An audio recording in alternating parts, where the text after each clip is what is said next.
This module was a bit different from the preceding modules, and its primary purpose was to introduce you to some bonus information on some of the subjects from the course.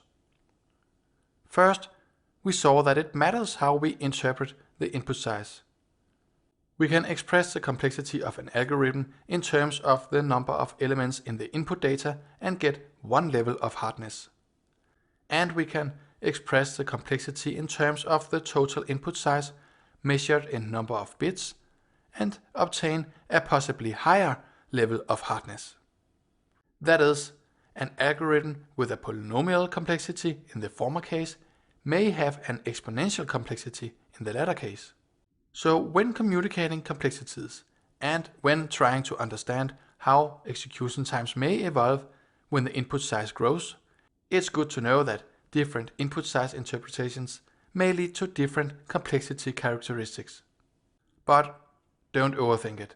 If you find it easier to express complexities in number of elements when considering everyday problems, then go ahead and do that. It's a perfectly valid strategy for analyzing the computational complexity of your code and algorithms. Next, we saw how problems can be categorized into complexity classes. The complexity class P covers problems that are solvable in polynomial time. The exponent may, in theory, be arbitrarily high, but theoretically oriented computer scientists still consider problems in this class as somewhat easy problems.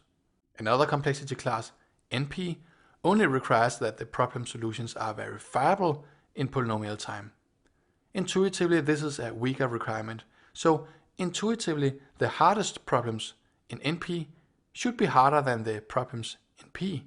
The NP hard problems are at least as hard as the hardest problems in NP, which were referred to as the NP complete problems. We saw a couple of examples of such NP hard problems and saw that a problem can be very simple to describe but still be incredibly hard to solve.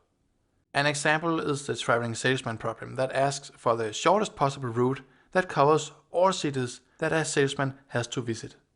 We also saw that despite that the class NP seems larger than P, it's still unknown whether this is actually the case or not. And a price of $1 million has even been set to the first that either proves or disproves that P equals NP.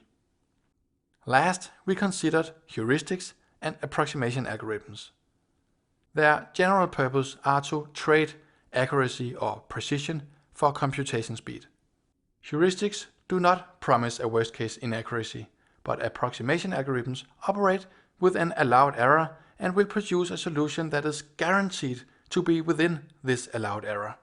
And for some approximation algorithms, the so-called p-test algorithms, the complexity and allowed error are directly coupled. So now we have seen two different approaches to define complexity. We have gone rather theoretical and discussed complexity classes and the yet unsolved P equals NP problem. And last, we saw a few different techniques for dealing with difficult problems. If you feel for it, I encourage you to try implementing an algorithm that solves one of the hard problems I presented. For example, the orthogonal packing problem, the traveling salesman problem, or the subset sum problem. It can be really eye-opening to try throwing a simple problem against a modern computer and experience how even modern and powerful hardware only tackles relatively small inputs before the execution time explodes.